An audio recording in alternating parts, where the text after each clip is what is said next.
Selma, Montgomery, Greensboro, Washington, D.C., Wilton. It certainly seems like one of these things is not like the others when it comes to this country's history of civil rights.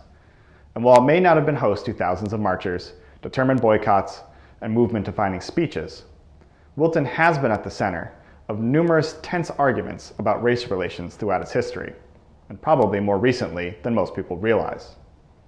One of the more contentious debates concerned housing, and the methods in which a small, overwhelmingly white town encouraged, or in many cases discouraged, the diversification of its residents with more minority homeowners.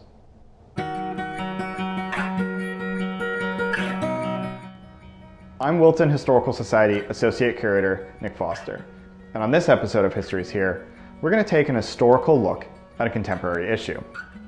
From the earliest days of colonial Wilton, through much of the 19th century, only a handful of free African Americans called Wilton home at any given time. Many were the descendants of formerly enslaved people, like Jack Tonquin, whose mother Hagar Tonquin was enslaved by the family of Samuel Belden II. Some others purchased farmland in town, like the Dullivan family, who moved here in the 1830s, but by 1870 had moved to Norwalk when the two heads of the household, Henry and Samuel, died while serving in the Civil War. Wilton's population began to grow rapidly starting in the 1930s, aided in part by the construction of the Merritt Parkway. The rural farming community was shifting to one of commuters working more 9-to-5 office jobs.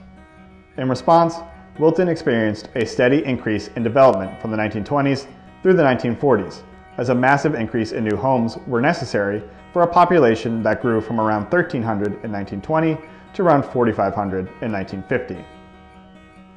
In the early 20th century, Wilton was hardly the Jim Crow South, but that doesn't mean that racist attitudes didn't permeate through a section of the community. The Minstrel Show, a type of theater with actors in blackface performing racist caricatures of African Americans, remained popular in Wilton and many surrounding towns. A play was performed in Georgetown entitled Darky's Jamboree in 1940, and the Wilton Volunteer Fire Department used an annual minstrel show as a fundraiser up until the early 1960s. As the population continued to increase, so did the opportunity for new and diverse residents to call Wilton home. This was, unfortunately, unacceptable to many members of the community at the time, and they did their best to resist these minority newcomers. One common tactic employed included race-restrictive covenants, also known as protective covenants. These became widespread across the United States throughout the 1930s, thanks to the passing of the National Housing Act of 1934.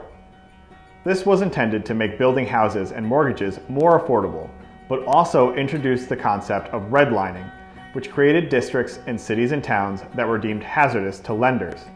Minority communities were far more likely to be deemed risky, regardless of economic status, so developers would include provisions in property deeds that prohibited the sale of homes to minorities, particularly African Americans.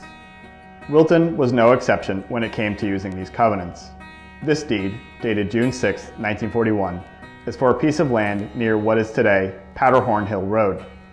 It lays out the sale of the property for the price of $1,500, as well as a few stipulations for the sale, including that the tract will only include one single-family dwelling, which, quote, shall be occupied except for domestic servants only by members of the white race.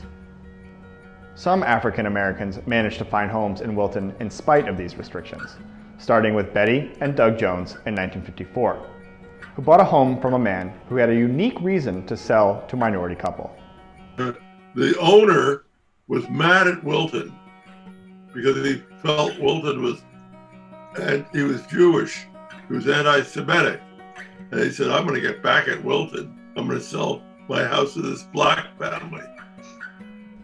By the 1960s, influenced by the national civil rights movement, many Wilton residents fought back against this continued injustice. A group was formed called the Wilton Committee on Open Housing, with the mission to establish conditions in Wilton such that all people, regardless of race or creed, would have equal opportunity, mainly by enforcing the recently passed civil rights laws. Other groups sought to bring diversity to Wilton beyond just housing. In 1968, the Wilton Ecumenical Center launched the Summer House, a project designed to create an integrated group of teenagers who would live, work, play, and learn together. Over the course of 6 weeks, 24 teenagers from Wilton and the Lower East Side of Manhattan lived with one another's families and taking courses in art, music, sports, and social issues, with follow-up reunions planned for the following winter. One prominent civil rights advocate in Wilton was jazz musician Dave Brubeck. Brubeck's racially integrated band, the Dave Brubeck Quartet, refused to play concerts at segregated venues throughout the 1950s and 1960s. And in 1962, Dave premiered the musical The Real Ambassadors. The musical, which explored the civil rights movement and other important political issues of the time period, was written in collaboration with his wife Iola and fellow jazz star Louis Armstrong. Once again, there were those that found issue with the efforts of civil rights groups like the Committee on Open Housing. The letters to the editor section of the Wilton Bulletin frequently became the battleground for those two sides to argue their case. One resident in 1963 doubted that African Americans even wanted to live in town, writing, "To date, the committee has conspicuously failed to demonstrate there is a pressing desire of Negroes to live in Wilton. If its intention is to invite certain Negroes to apply for housing here, the concept is snobbish and repugnant." Another simply stated, "Why seek out and invite people to live here who have shown no desire to do so? Why now invite trouble to Wilton?" Apparently, so many residents in town claimed that they were worried about what their neighbors might think, that the Committee on Open Housing wrote a column in the Bulletin addressing the question, "I wouldn't mind selling my house to a Negro, but what about my neighbors?" In response to the concerns, one frustrated Bulletin reader wrote, "How can people be so insensitive to the suffering and injustice that have been inflicted upon the Negro? How can people be so concerned about a possible loss in property values when the human values at stake are a million times more important?"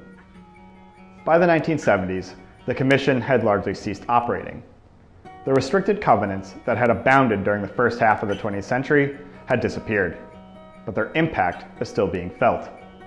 Today, roughly 70% of Connecticut's African American population lives in just 12 of the 169 cities and towns across the state. In 2019, the U.S. Census Bureau estimated that Wilton's African American population makes up just 1% of its residents. As always, thanks for watching, and stay tuned for more history.